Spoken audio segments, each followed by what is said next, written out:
So today we're gonna do something different. We are not gonna go ahead with Transcend by Scott Barry Kaufman, or Kaufman, however the fuck you pronounce it in English, I don't know. But we are gonna go through some Reddit questions and some posts from various subreddits. For example, the Stoicism subreddit, and or suggest me a book, and or deciding to be better, and or top live stream. No, just joking. Anyway, why are we not gonna go through the summary again and or ahead, whatever?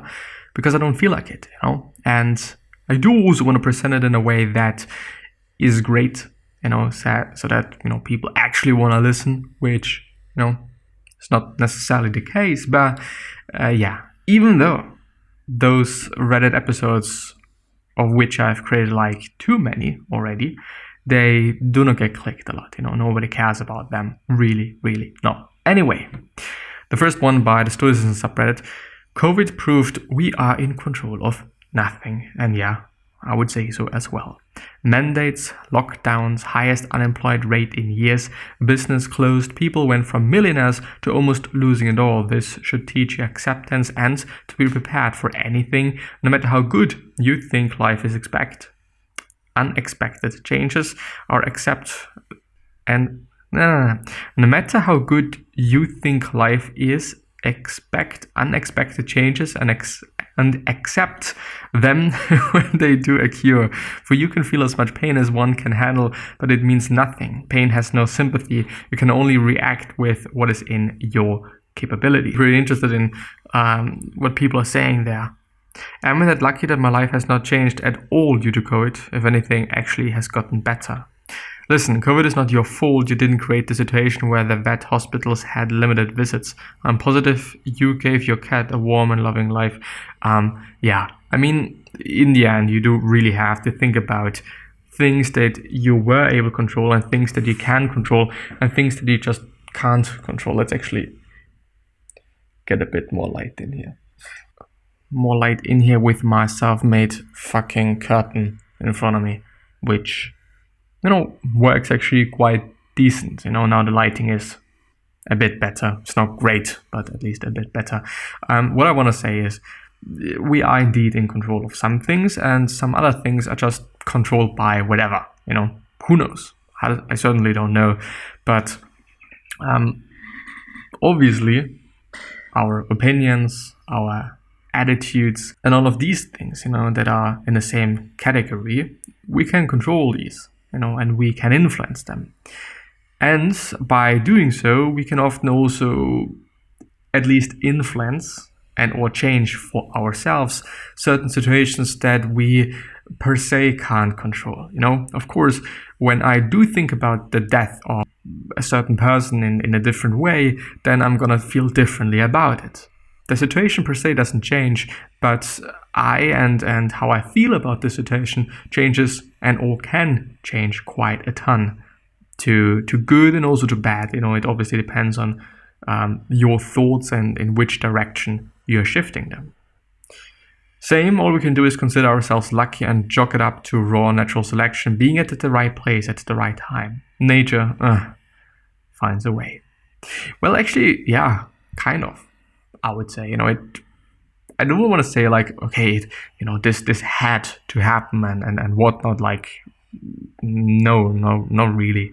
But it is what it is. Like, I just have to deal with it, or we just have to deal with it. Let's actually fix it a tiny little bit. I do hope that it is holding. It does not look too great, to be honest. Anyway.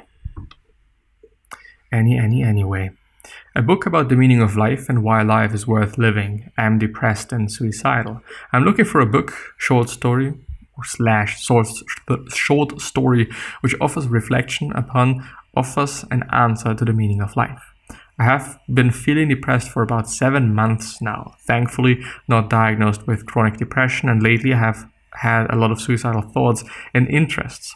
I would like to read about what people have found to be meaning of life, or the meaning of life, in their own experience of life, or a general theory.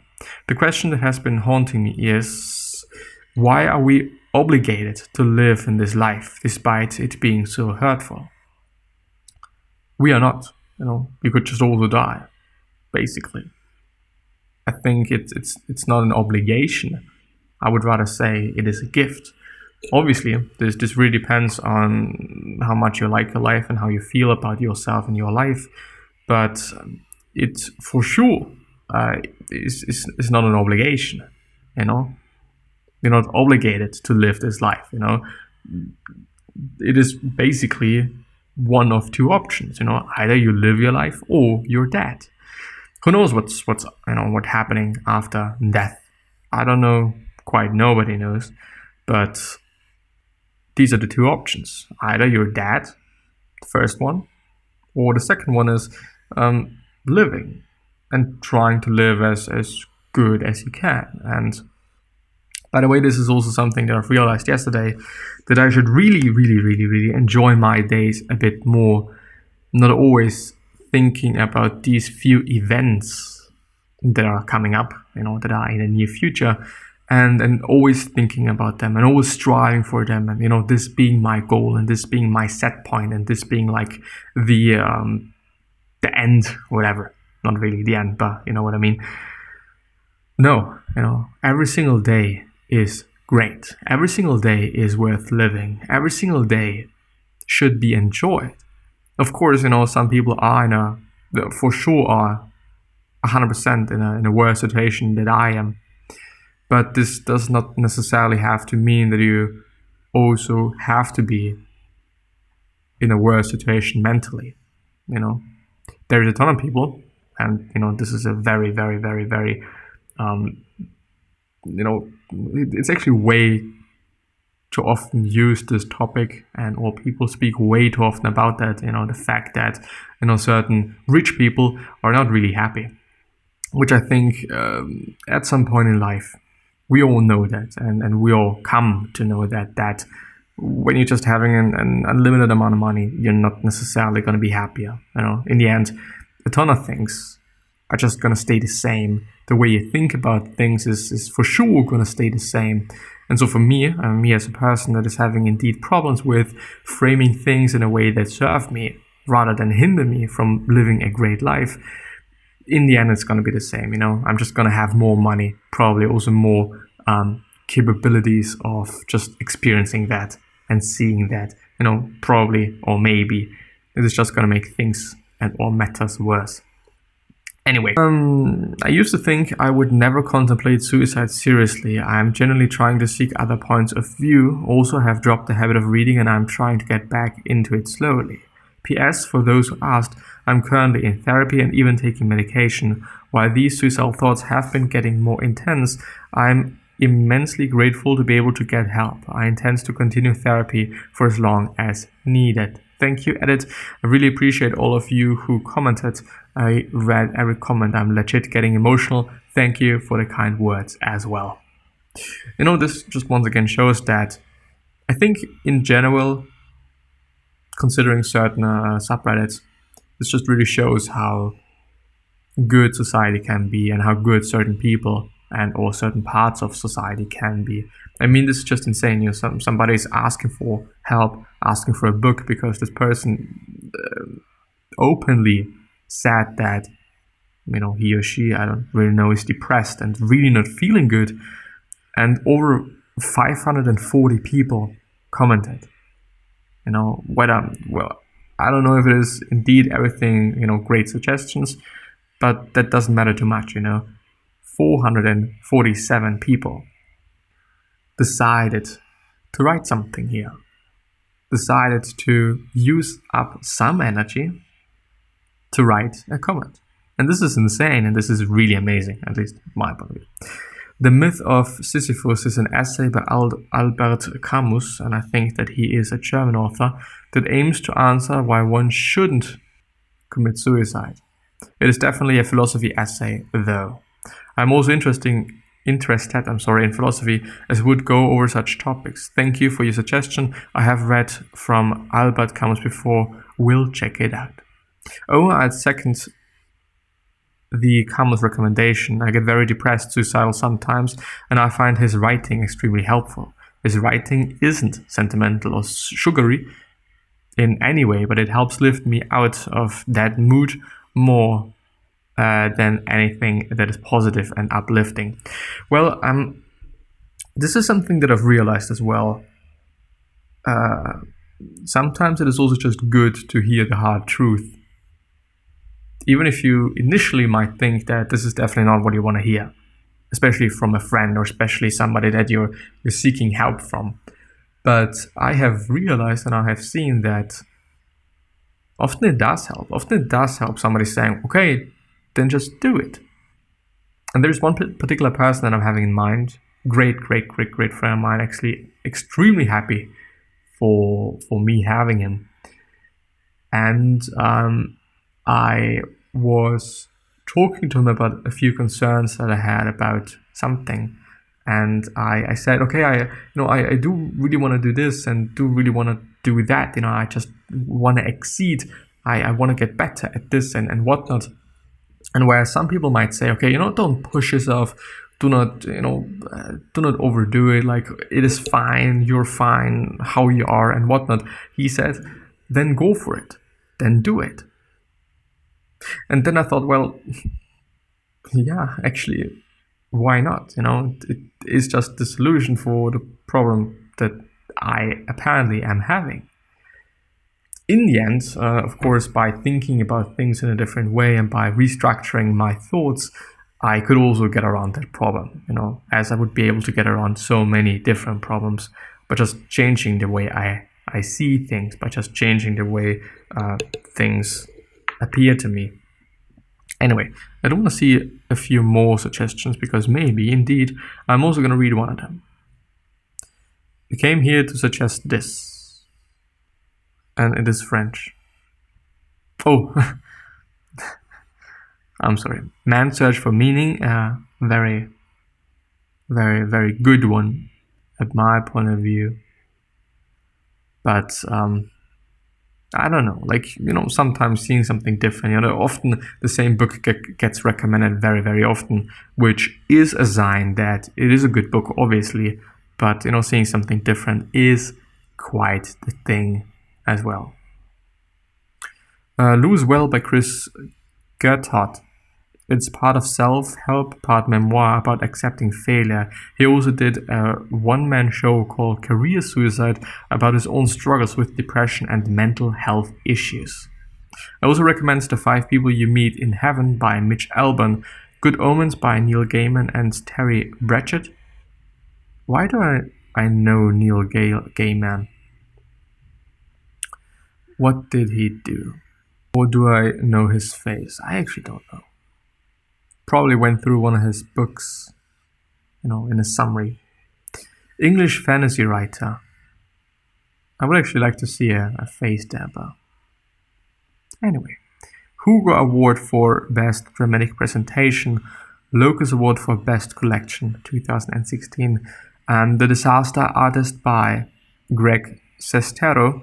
Not what you're looking for, but it is about people who work on doing something for themselves, whether or not it is good to just accomplish something. Which is actually a really great thought. Why does always everything have to have meaning? What about just doing things for the sake of doing things? This is the purpose behind it. Just, doing something. Just rather than doing nothing. Thank you for these suggestions. I completely agree with The 5 People You Meet in Heaven. I read it when I was suicidal and it really helped me. The book by Alan Watts, The Wisdom of Insecurity by Alan Watts, yeah. The Problem of Pain and a Grief Observed. Well, I do want to say A Man Called Oath, which is actually a very, very, very funny book, I'm not gonna lie. It's actually, well, I do want to hit on something. I do want to try to also for myself think through things. And as I've been having a summer job, I had to do it because of school. It's been an internship quite. I was working as a graphic designer. I was doing things. At this point in time, quite every single internship that I've had, I've not liked any one of those, just to a really high degree. Sometimes, and actually one particular time, I was able to work at a company that was pretty successful and still is, and also just known among students. And I was actually pretty happy about the fact that I was able to work for them and also get different experiences rather than just always having the internship at the same exact company. Maybe because of money reasons or whatnot, I was actually quite fortunate therefore as well that I was able to have quite a few job interviews in my life, and which obviously is also a great thing, because you get used to things, you're not as nervous as before, and yeah. Still, when I was working at this job, at this place for this company as a designer, I was actually listening to this book. It is published in 2012, so it would work. I'm not wrong here.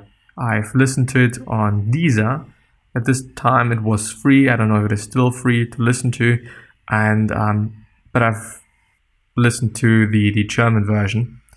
I'm also just reading by Frederik Backman and Henning Koch, which are the two authors, and it was a really fun listen, and I might actually be listening to it as well. I'm actually not quite sure. I do like audiobooks for the sake of me being able to do something simultaneously, like riding my bike or like doing just some work or whatnot.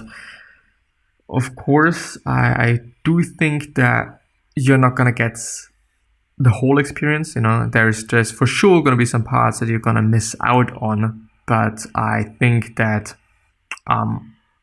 still it might just be better than nothing. It might also be better than just listening to some music, which always really depends on how you think about things and how you deal with things.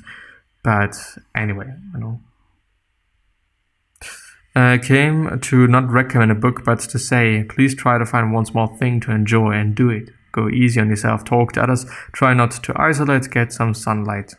I'm really hoping things turn around for you and you know that feeling depressed is a very human feeling and experience.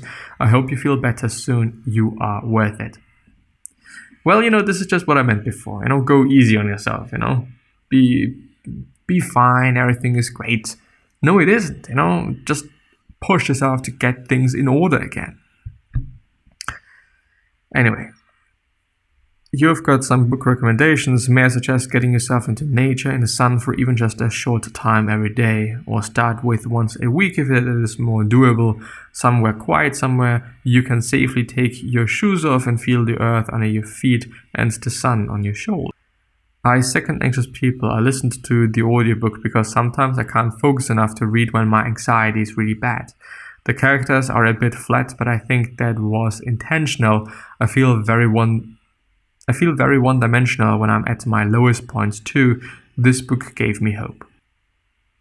Oh, it's actually interesting. Anxious People by Frederik Backman, which is the same author.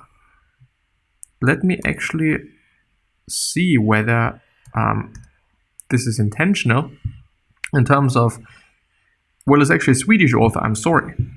Swedish author, but still I was listening to, which was called Ein Mann namens Ove, or Uwe,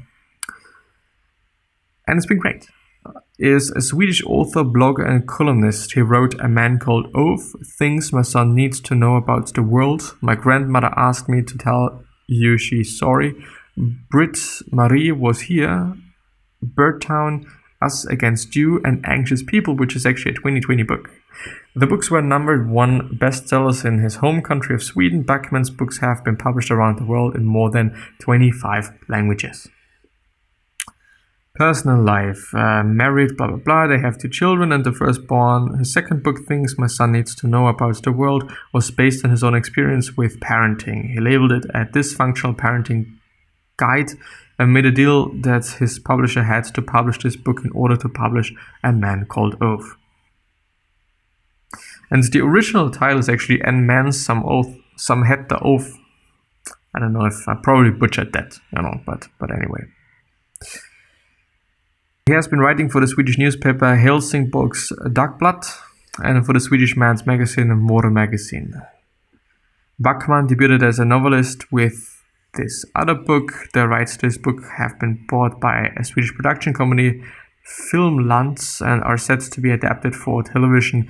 Many of his books have been translated into English after his debut. Blah blah blah blah blah. Is there actually a site for anxious? No, there isn't. Unfortunately, but I do want to see it because it is actually very interesting that people suggest this author, of which I always thought that it is more of a comedic thing rather than serious, but maybe I just back in these days, and this has been 3 years ago, I guess. I just wasn't developed enough mentally to realize these things. A poignant, charming novel about a crime that never took place, a would-be bank robber who disappears into thin air, and 8 extremely anxious strangers who find they have more in common than they ever imagined. There is something that I've been wondering ever since I started the book, which I have now finished. Do Swedish people have preconcepts about Stockholmers in general? Let's actually see. Looking at real estate isn't usually a life or death situation, but an apartment open house becomes just that when a failed bank robber bursts in and takes a group of strangers hostage. The captives include a recently retired couple who relentlessly hunts down fixer-uppers to avoid the painful truth that they can't fix up their own marriage. There is a healthy banker who has been too busy making money to care about anyone else, and a young couple who are about to have the first child but can't seem to agree on anything, from where they want to live to how they met in the first place. Adds to the mix an 87-year-old woman who has lived long enough to be afraid of someone having a gun in her face, a flustered but still ready to make a deal real estate agent, and a mystery man who has locked himself in the apartment's only bathroom, and you've got the worst group of hostages in the world. Each of them carries a lifetime of grievance, hurts, secrets, and passions that are ready to boil over. None of them is entirely who they appear to be, and all of them, the bank robber included, desperately crave some sort of rescue, as the authorities and the media surround the premises, these reluctant allies, blah blah blah blah blah. Humorous, compassionate, and wise, anxious people is an ingenious construct. Yeah, I think for somebody that is depressed, often fiction can be a bit of a better deal. Why am I so pale? Is this due to this being just smudgy? Maybe. I don't know. Maybe, but it's just still like very, very desaturated. Feels like that. Anyway, I think that quite often going for a fiction book might be the better thing to do. On the other hand, obviously, when it is non-fiction, you can just learn kind of the fundamentals, what it is scientifically and or how to just deal with things there, maybe a bit better and a bit more direct. Still, I wouldn't necessarily suggest to read or consume something that is gonna make you feel more of that grief. Sometimes it is good, but I in general would not suggest to do so, since it probably is gonna get you down even more, and rather indeed watching or listening or reading something that is humorous, but maybe also not always. It might just be over the top for somebody that is actually having suicidal thoughts to then read a comedic book or whatnot. Like, I understand that, but I think just there needs to be a balance, and I would rather go for more humorous books rather than just the serious side, or just, as I said, books that are having both sides and both parts in them. But yeah, enough talking, enough being. I'm gonna see you the next time. Bye bye.